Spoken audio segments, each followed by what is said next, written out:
The blaring of alarms woke Captain Olivia Winters from a deep sleep. She reached for her comm unit and answered the urgent call. "Captain, we need you on the bridge immediately," said the voice of her first officer, Alan Bennett. "What's happening?" she asked, already pulling on her uniform. "Something impossible, ma'am. The USS Horizon has returned." Olivia froze. The Horizon had disappeared 120 years ago during humanity's first push beyond Proxima Centauri. It was one of the greatest mysteries in space exploration history. 10 minutes later, she stood on the bridge of the UES Guardian, staring at the main screen. The image showed a ship that barely resembled the sleek exploration vessel that had vanished over a century ago. Strange metallic growths covered its hull. Pulses of blue-green light flowed across its surface like blood through veins. "Are we sure that's the Horizon?" she asked. Alan nodded. "Hull identification matches, but those modifications—" He gestured to the screen. "Nothing like this exists in any human shipyard." Olivia studied the readings. "Life signs? Minimal. Maybe 3 or 4 human signatures, but the readings are strange," said Sensor Officer Paul Martinez. "And there's energy flowing through that ship that our instruments can't properly measure." "Earth Command is panicking," Alan added. "They've ordered us to establish contact and determine if it's a threat." Olivia nodded. "Daniel, open a channel." "Communications." Officer Daniel Hayes worked his console. "Channel open, Captain." Olivia straightened her uniform. "This is Captain Olivia Winters of the United Earth Ship Guardian. USS Horizon, do you read us?" Static filled the speakers. Then a woman's voice broke through. "This is Chief Science Officer Lisa Daniels of the Horizon. We read you, Guardian." "Diakio." Bridge crew exchanged shocked glances. Lisa Daniels was listed in the historical records of the Horizon's crew. "Officer Daniels," Olivia said carefully, "your ship has been missing for 120 years. Are you aware of this?" Silence filled the channel for several seconds. 120, that can't be right. Our mission departure was just... Wait. More silence. "Oh, I see. The cascade altered our perception of time. For us, it's only been about 3 years since we left Earth." Olivia looked at Alan, who shrugged in confusion. "We're detecting only a few life signs aboard your vessel," Olivia continued. "What is the status of your crew?" "They're here," Lisa replied. Her voice sounded strange, almost amused. "Just not as they were before." "We're dispatching a shuttle to dock with your vessel," Olivia said. "We need to assess your situation." "Yes," Lisa agreed. "That would be best. There's so much to explain, so much to prepare you for." "Prepare us for what, Officer Daniels?" "For what's coming," Lisa said. "That's why we came back." After the communication ended, Olivia assembled her boarding team. Lieutenant Jack Morrison, from Security, Dr. Kate Freeman from Xenobiology, and Engineer Sam Rodriguez for Systems Assessment. "I don't like this, Captain," Jack said as they prepared in the shuttle bay. "Those modifications to the ship don't make sense. And what happened to the rest of the crew?" "That's what we're going to find out," Olivia replied, checking her sidearm. "Stay alert. But remember, these are Earth citizens who've been lost for over a century. Whatever happened to them out there, they're still our people." The shuttle launched from the Guardian and approached the transformed Horizon. Up close, the modifications were even more unsettling. The metal growths looked almost organic, pulsing with inner light. "I've never seen anything like this," Sam whispered, scanning the hull. "These aren't attachments, it's like the ship itself has grown." The shuttle docked with a gentle thud. As the airlock cycled, Dr. Freeman checked her instruments. "Atmosphere is breathable," she confirmed. "But there's something else in the air. Energy patterns I can't identify."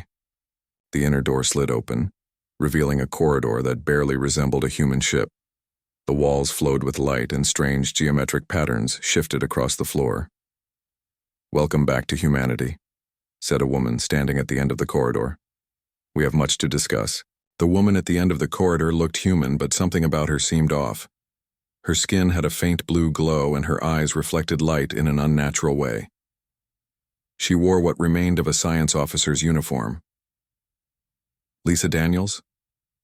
Olivia asked, stepping forward cautiously. The woman nodded. "Yes, Captain, please follow me." Walking through the ship can be disorienting at first. She wasn't exaggerating. As the team followed Lisa, the corridor seemed to bend in impossible ways. Doorways appeared where none existed before. Gravity shifted subtly under their feet. "What happened to this ship?" Jack asked, his hand never straying far from his weapon. "We encountered something in deep space," Lisa explained. "An intelligent nebula, for lack of a better term. We called it the Cascade. It was curious about us. They entered what had once been the main science lab. Now it looked like a cross between a laboratory and a living organism. Surfaces pulsed with light. Strange equipment grew from the walls. The Cascade merged with our ship," Lisa continued. "And with many of us, not by force, by mutual agreement." "Merged?" Dr. Freeman asked, scanning the room with her instruments. "You mean it altered your DNA?" "It altered everything," Lisa replied. "But I was kept mostly human. They needed an interpreter." Sam touched one of the walls, jerking his hand back when it seemed to respond to his touch. "This technology, it's beyond anything I've ever seen." "It's not just technology," Lisa said. "It's alive. The ship is alive now." Olivia tried to process what she was hearing. "You said the crew is still here. Where are they?" Lisa smiled sadly. "Some are part of the ship now. Others took different forms. The Cascade allowed us to evolve beyond physical limitations." She gestured to a chamber in the center of the room. "This is where we keep my body while I communicate with humans." Inside, the chamber floated what looked like another Lisa Daniels, suspended in a clear fluid, eyes closed. "I don't understand," Olivia said, stepping back. "If that's you, then who are you?" "I'm a projection," Lisa explained. "My consciousness exists throughout the ship now. This form is just for your comfort." Before anyone could respond, a section of the wall began to ripple. The team watched in shock as a human figure emerged from the solid surface. It was a tall man with dark hair, wearing a tattered first officer's uniform. Parts of his body seemed to phase between solid and translucent. "This is Ryan Clark," Lisa said. "Our first officer. One of the first to fully embrace the merge." Ryan nodded to the visitors. "We've come back for a reason, Captain Winters. Earth is in danger." "What kind of danger?" Jack asked. "The kind that ends civilizations," Ryan said. "We encountered them after we merged with the Cascade. They call themselves the Harvesters. They move through the galaxy, consuming everything in their path. They're headed for Earth," Lisa added. "That's why we came back, to warn you, and to help." Dr. Freeman stepped forward. "And these modifications to your ship and yourselves? This is their technology?" "No," Ryan said. "This is the gift the Cascade gave us to fight them. The Harvesters are ancient and powerful. Normal human technology can't stop them." Sam gestured at the strange equipment. "And this can?" "With the right people to use it," Lisa said. "The technology requires a connection, a merge, like what happened to us." Olivia felt a chill run down her spine. "You're asking for volunteers to become like you?" "We're asking for humans willing to evolve," Ryan said, his form shifting slightly. "To save Earth." "How much time do we have?" Olivia asked. "Not enough," Lisa replied. "Their scout ships are already at the edges of your solar system. The main fleet is not far behind." Jack turned to Olivia. "Captain, we need to report this to command immediately." Olivia nodded, her mind racing. "Dr. Freeman, I want continuous scans of this ship and its crew. Sam, document everything you can about this technology. We need to understand what we're dealing with." "You need to do more than understand it," Ryan said, his voice echoing slightly. "You need to embrace it, or Earth will fall just like all the others before you." 2 days later, the leaders of Earth gathered in the United Space Command headquarters. The room buzzed with tension as Lisa and Ryan stood before them. Captain Winters and her team sat nearby, having spent 48 hours studying the horizon and its altered crew. Admiral Frank Wilson, head of Space Command, looked skeptical. You expect us to believe an intelligent space cloud gave you super technology to fight off some boogeyman called the Harvesters? I understand your doubt, Admiral, Lisa said calmly. But the threat is real. Dr. Freeman stood up. Sir, I've analyzed tissue samples from both Lisa and Ryan. Their DNA has been fundamentally altered, but it's still human at its core. The changes appear to enhance rather than replace, Sam Rodriguez added. And the technology aboard the Horizon defies our current understanding of physics. It generates energy in ways we can't explain. That doesn't mean we should trust them, said General Laura Simmons. For all we know, they could be compromised. Maybe this Cascade entity is controlling them. Ryan stepped forward, his form flickering slightly. We came back to save Earth, not conquer it. The Harvesters have destroyed thousands of civilizations.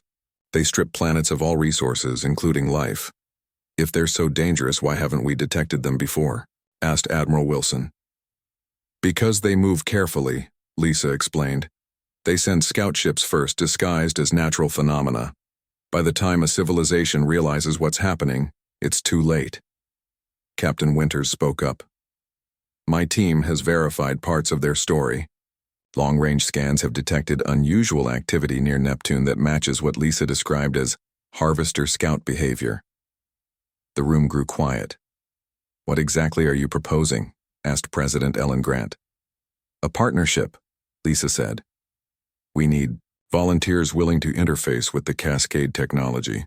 Not a full merge like ours, but enough to operate the weapon systems we've developed. You want us to let our people be transformed by alien tech?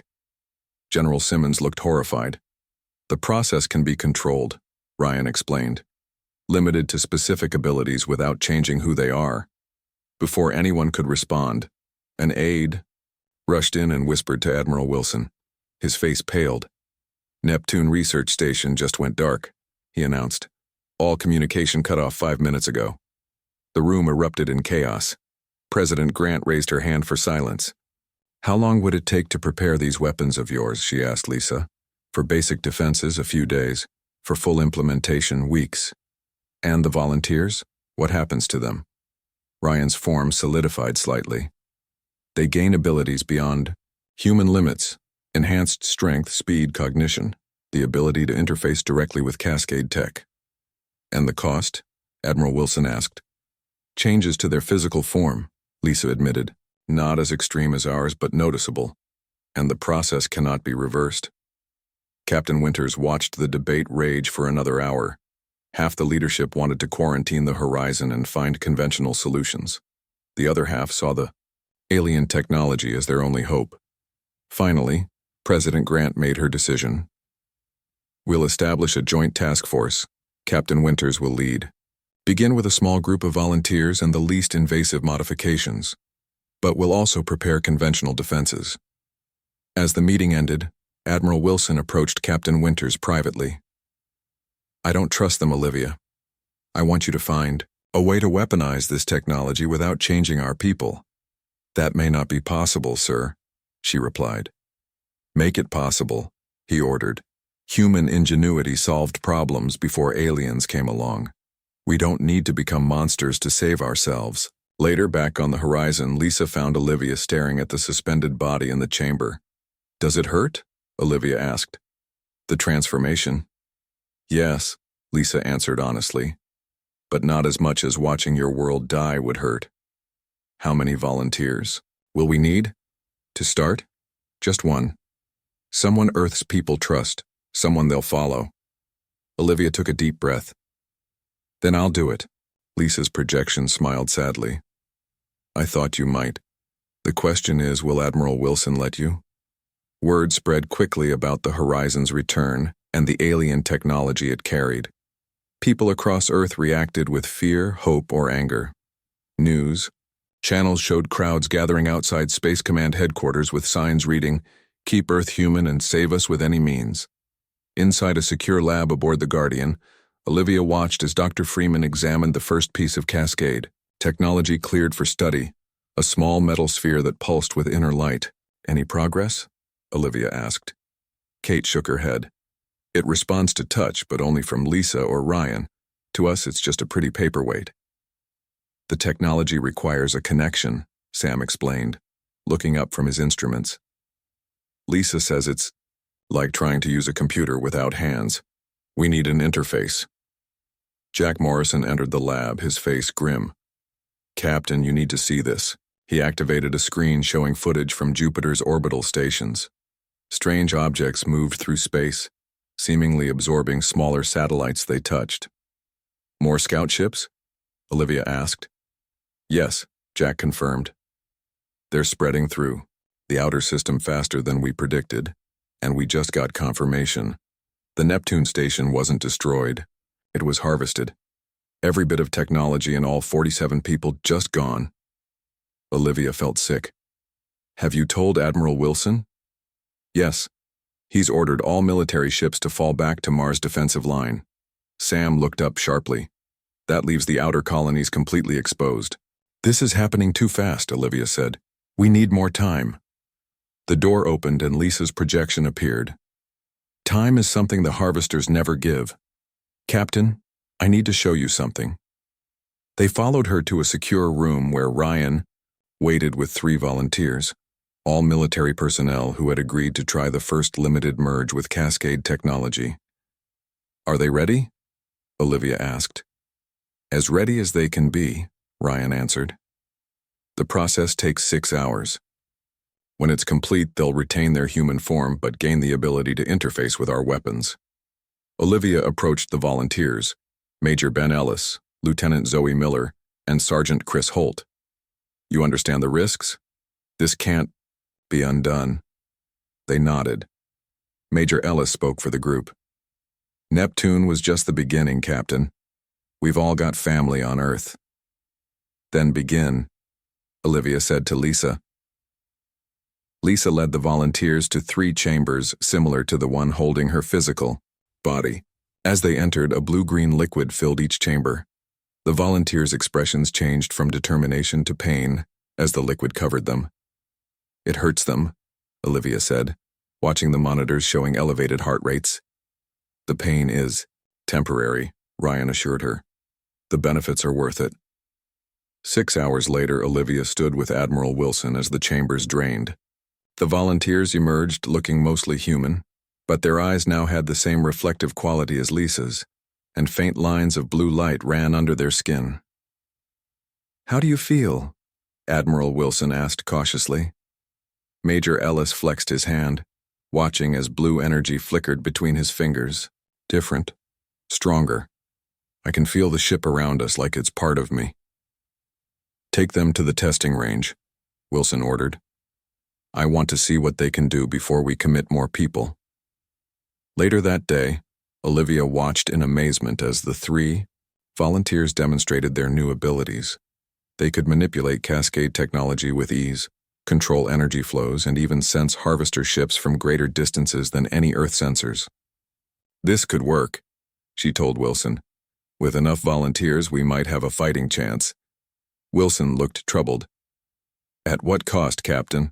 Look at them. They're not fully human anymore. Sergeant Holt overheard him. With respect, sir, I'm still me. I still remember growing up in Colorado. Still love my wife and kids. I just see more now. Feel more. And the harvesters? Wilson asked. They're coming, Lieutenant Miller said, her eyes distant. Faster than we thought. The main fleet will reach Jupiter in days, not weeks. Olivia's comm unit beeped. It was a priority message from Earth Command. She read it quickly, her face paling. What is it? Wilson asked. The first harvester ships have reached Mars Colony, she said. The defensive line is already falling. Mars Colony was in chaos. Harvester ships, shaped like giant dark octopi, pulled buildings and people into their centers. Earth defense ships fired their best weapons, but the blasts barely slowed the alien vessels. On the bridge of the Guardian, now stationed near Earth, Olivia watched the live feed with horror. We need to send help, she said. Admiral Wilson shook his head. We've lost contact with Mars Command. It's too late. Lisa's projection appeared beside them. Not yet. Your integrated volunteers are ready for combat. Let them take our fighters. 3. Soldiers against that fleet? Wilson scoffed. The Cascade fighters are different, Ryan explained, phasing through a nearby wall. They bond with their pilots, become extensions of them. Olivia made her decision. Prepare the fighters, I'm going too. Wilson grabbed her arm. Captain, you haven't undergone integration. I'll pilot a conventional ship alongside them, she said. Someone needs to report back what these fighters can really do. An hour later, Olivia launched with Major Ellis, Lieutenant Miller, and Sergeant Holt in the strange living ships the Horizon had grown in its hangar. The craft looked like sleek manta rays with no visible controls inside. How do you fly these things? Olivia asked over the comm. We don't fly them, Ellis responded, his voice changing slightly. We become them. Olivia watched in amazement as the 3 Cascade fighters accelerated to speeds no Earth ship could match. Her own fighters struggled to keep up as they approached. Farsimbur. The scene that greeted them was nightmarish. Half the colony was gone. Harvester ships moved methodically through the remainder, absorbing everything they touched. Beginning attack run, Miller announced. The 3 Cascade fighters dove toward the largest harvester ship. Streams of blue-green energy erupted from their wings, cutting into the dark hull. Unlike Earth weapons, these beams seemed to hurt the alien vessel. It released a cloud of smaller craft that swarmed toward the fighters. Captain, stay back, Holt warned. Your ship can't handle those drones. Olivia watched from a distance as the integrated pilots performed impossible maneuvers. Ellis's fighters seemed to phase through solid objects. Miller's craft released pulses that disrupted the harvester drones. Holt's fighter created energy shields that protected the few remaining Earth ships. For the first time since the invasion began, the harvesters were losing ground. Then everything changed. The largest harvester ship released a pulse of dark energy that caught Holt's fighter. His screams filled the comm channel as his ship began to warp and twist. They're adapting to our technology, Lisa's voice warned over the comms. Pull back. Ellis and Miller grabbed Holt's damaged fighter between them and retreated toward Olivia's position. As they fled, the remaining Mars colonists used the distraction to escape in emergency shuttles. Back aboard the Guardian, Olivia watched the medical team work on Sergeant Holt. The harvester energy had accelerated his integration with the Cascade technology. Blue lines now covered most of his body. Will he survive? She asked Dr. Freeman. Yes, Kate replied. But he's changing faster than we can monitor. The attack forced a deeper merge with the Cascade. Admiral Wilson joined them, his face grim. Mars is lost, but you saved over 2,000 colonists. He looked at the integrated soldiers with new respect. Those fighters, they actually hurt the harvesters. Not enough, Ryan said, appearing beside them. The harvesters will adapt to each attack. We need more pilots, more integration, and deeper integration, Lisa added, like what's happening to Sergeant Holt. Holt suddenly sat up on the medical bed, his eyes glowing bright blue. I can see them, he whispered. I can see their network. They're calling the main fleet. How long do we have? Wilson asked. 3 days, Holt replied. Then they hit Earth. Olivia looked at Wilson. We need more volunteers. Now, Wilson nodded slowly. I'll speak to command, but we need more than just fighters. He turned to Lisa. You said the Horizon itself is a weapon. Can we replicate that? Yes, Lisa said. But it would require a full crew willing to merge completely with their ship, like we did. No more half measures, Olivia said quietly. I volunteer. Earth's largest battleship, the UES Defender, floated in space dock as workers stripped away its conventional weapons. Next to it, the Horizon pulsed with blue-green energy that flowed in tendrils toward the larger vessel. On the Guardian's observation deck, Olivia watched the process with Lisa and Admiral Wilson. How long will the transformation take? Wilson asked. 2 days, Lisa replied. The Cascade is already reshaping the Defender's systems. Olivia nodded. Just in time for the Harvester fleet. Wilson looked troubled. The President has concerns about your plan, Captain. A full integration means you and your volunteer crew will never be human again.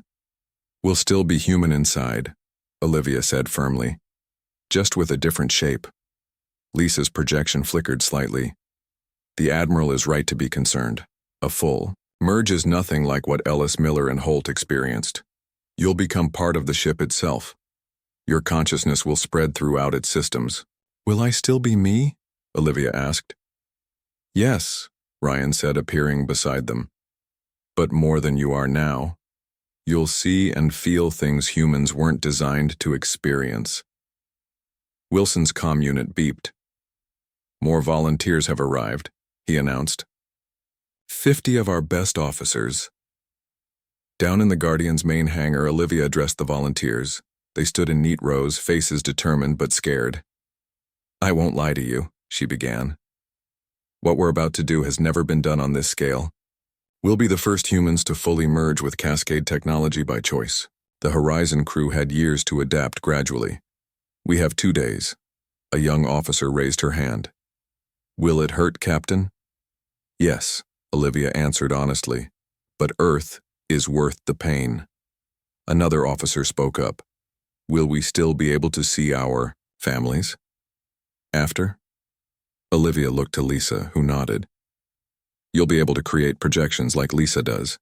You can visit Earth, but your true form will be part of the ship. By the end of the day, 5 volunteers had backed out. The rest began preparation with Dr. Freeman, who had developed a procedure to ease the transition. This will help your minds adjust, Kate explained, injecting each volunteer with a blue liquid. The Horizon crew says it reduced integration shock by 60%. Meanwhile, Engineer Sam adapted pieces of Cascade technology for Earth's remaining conventional ships. It's not a full integration, he explained to Wilson. But these modules should allow our weapons to at least damage the harvesters. Jack Morrison, who had been studying harvester attack patterns, joined them. They always target communication systems first, he said, then power, then weapons. If we can keep our ships connected through the Cascade network instead of conventional comms, we might have an edge. As Earth prepared for battle, Olivia spent her last night as a conventional human aboard the Guardian. She recorded messages for her family and friends, knowing she might never see them in person again. Lisa found her staring out at the stars. Having second thoughts? No, Olivia said, but I'm afraid. Fear is appropriate, Lisa replied. I was terrified when we first encountered the Cascade. But what came after was beautiful. Things humans were never meant to see or understand. And the harvesters? Are they beautiful too? Lisa's projection dimmed slightly. They're ancient. Empty. They consume because they've forgotten how to create. Sergeant Holt entered the room, his transformation nearly complete. Blue energy flowed across. His skin and his eyes glowed with inner light. Captain, he said, his voice echoing slightly. The scouts we sent to Jupiter have returned. The Harvester main fleet has arrived. They'll reach Earth by tomorrow night. Olivia turned to Lisa. We're out of time. Begin the final integration. Now, Lisa nodded. The Defender is ready, but once you start, there's no turning back. Earth has no future if we wait, Olivia said. She opened a channel to the other volunteers. Integration team, report to the Defender immediately. We begin now. The integration chambers aboard the Defender pulsed with blue-green light as Olivia and her volunteers floated in the strange fluid. Pain tore through her body as the Cascade technology rewrote her DNA. She could feel her consciousness expanding, touching the minds of her crew, spreading throughout the ship's systems. On the Guardian, Admiral Wilson watched the process through observation windows. How much longer? He asked Dr. Freeman. A few more hours, Kate replied, checking her instruments. The ship is changing faster than we expected. It's almost as if it's responding to the approaching threat. The Defender's hull now rippled with the same organic patterns as the Horizon. Weapons pods grew from its surface, pulsing with energy. The entire vessel seemed to breathe. Jack Morrison entered the observation room. Admiral, the Harvester fleet has passed Saturn. Earth defense ships are moving into position. And our modified weapons? Ready as they'll ever be, Jack replied. But without the defender, we don't stand much chance. Inside the integration chamber, Olivia felt her physical form dissolving. For a moment, pure panic gripped her. Then she felt the others, her crew, connected to her mind. Their fear merged with hers, then transformed into something else. Determination, purpose, unity. We are one now, she thought, and felt their agreement ripple back to her. With a surge of power, the integration completed. The liquid drained from the chambers, but the bodies inside no longer needed to leave. They had become the ship. Olivia focused her consciousness and created a projection on the bridge. She looked mostly human, but her form glowed with blue energy. Admiral Wilson and the others stared in amazement. Captain Winters? Wilson asked cautiously. Yes, Olivia replied, her voice echoing slightly. The integration is complete. The defender is ready. What does it feel like? Kate asked. Olivia struggled to find words. Like being everywhere at once. I can feel space around us, see energy patterns. The ship is me, us. And the weapon systems? Jack asked. Olivia gestured, and the defender's new weapons glowed. We understand them now. The harvesters won't expect what we can do. Alarms blared throughout the fleet. The harvester ships had reached Earth orbit. Hundreds of dark vessels, shaped like giant spiders and octopi, moved toward the planet. All ships, battle positions, Wilson ordered. The Earth fleet moved to engage the harvesters. Conventional ships fired their modified weapons, which tore into the alien vessels but didn't stop them. Cascade fighters flown by partially integrated. Pilots darted between larger ships, causing more damage. For a moment, it seemed Earth might hold its own. Then the harvesters adapted. Their ships released a dark energy field that disabled the modified weapons. Earth ships began to fall. They're learning too fast, Wilson said grimly. Olivia's projection nodded. This is where we come in. The defender is moving to engage. The transformed battleship surged forward, its hull rippling like liquid metal. As it approached the harvester fleet, it began to change shape, extending tendrils of energy that wrapped around enemy vessels. My God, whispered Wilson. Inside the consciousness of the ship, Olivia directed the attack. She could feel the harvesters now, ancient, hungry minds with no purpose but consumption. They had devoured so many worlds, so many species. They no longer remembered what it meant to create or protect. The defender tore through the first line of harvester ships. Its weapons cut through their defenses, its hull absorbing their counterattacks. But the harvesters were adaptable. A massive ship at the center of their fleet began to pulse with dark energy. A beam shot out, striking the defender. Pain ripped through Olivia and her crew. She felt the ship, her body, tearing apart. They're using our own energy against us, she told Wilson through her flickering projection. We need help. Wilson looked helpless. What kind of help? Olivia's form stabilized as she made a decision. Send the Horizon, we need to merge the ships. Merge them? Is that possible? It's our only chance, she said. 2 Cascade vessels might generate enough power to break their adaptation. The integration chambers aboard the Defender pulsed with blue-green light as Olivia and her volunteers floated in the strange fluid. Pain tore through her body as the Cascade technology rewrote her DNA. She could feel her consciousness expanding, touching the minds of her crew, spreading throughout the ship's systems. On the Guardian, Admiral Wilson watched the process through observation windows. How much longer? He asked Dr. Freeman. A few more hours, Kate replied, checking her instruments. The ship is changing faster than we expected. It's almost as if it's responding to the approaching threat.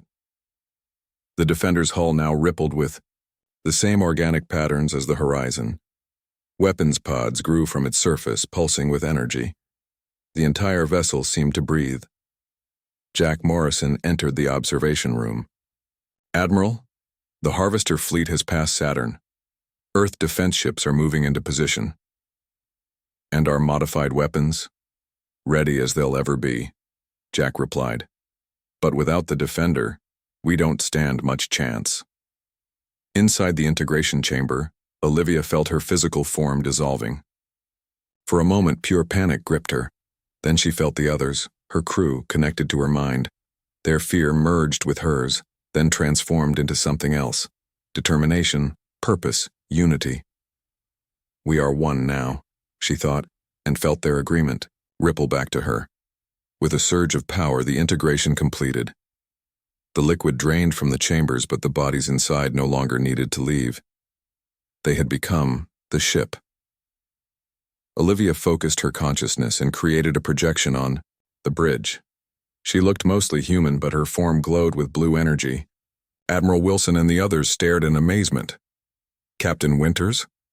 Wilson asked cautiously. Yes, Olivia replied, her voice echoing slightly. The integration is complete. The defender is ready. What does it feel like? Kate asked. Olivia struggled to find words. Like being everywhere at once. I can feel space around us, see energy patterns. The ship is me, us. And the weapon systems? Jack asked. Olivia gestured, and the defender's new weapons glowed. We understand them now. The harvesters won't expect what we can do. Alarms blared throughout the fleet. The harvester ships had reached Earth orbit. Hundreds of dark vessels, shaped like giant spiders and octopi, moved toward the planet. All ships, battle positions, Wilson ordered. The Earth fleet moved to engage the harvesters. Conventional ships fired their modified weapons, which tore into the alien vessels but didn't stop them. Cascade fighters flown by partially integrated, pilots darted between larger ships, causing more damage. For a moment, it seemed Earth might hold its own. Then the harvesters adapted. Their ships released a dark energy field that disabled the modified weapons. Earth ships began to fall. They're learning too fast, Wilson said grimly. Olivia's projection nodded. This is where we come in. The defender is moving to engage. The transformed battleship surged forward, its hull rippling like liquid metal. As it approached the harvester fleet, it began to change shape, extending tendrils of energy that wrapped around enemy vessels. My God, whispered Wilson. Inside the consciousness of the ship, Olivia directed the attack.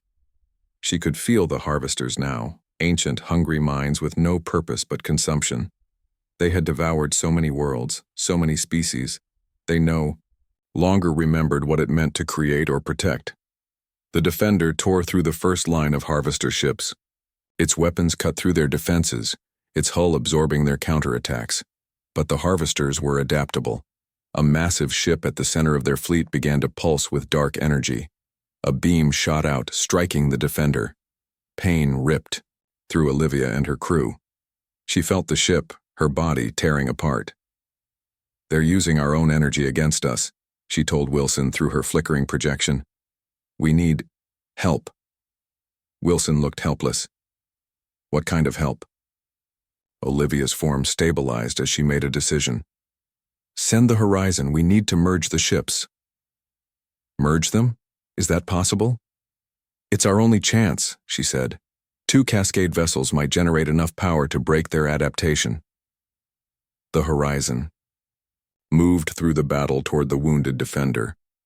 Lisa and Ryan had merged their consciousness fully with their ship, pushing its systems beyond their limits. We're coming, Olivia. Lisa's voice echoed through the Cascade network that connected the integrated humans. Inside the defender, Olivia fought to maintain control as systems failed. Parts of the ship, parts of her new body were dying. She could feel her crew struggling to hold themselves together. Hurry, she called back. We can't hold much longer. Admiral Wilson watched from the Guardian as the 2 ships approached each other. Do we know what will happen when they merge? He asked Dr. Freeman. Kate shook her head. This goes beyond anything we understand. 2 Cascade vessels joining could create an energy reaction we can't predict. The harvester fleet seemed to sense the danger. Their ships turned, focusing their weapons on the approaching horizon. Dark energy beams cut through space, but the horizon dodged them with impossible speed. They're afraid, Jack realized. The harvesters know what these ships can do together. As the horizon reached the defender, both ships began to change. Their hulls softened, reaching toward each other with tendril-like extensions. When they connected, a pulse of blue-green light spread outward. Inside the merged ships, Olivia felt a new consciousness join with hers. The minds of Lisa, Ryan, and the original Horizon crew blending.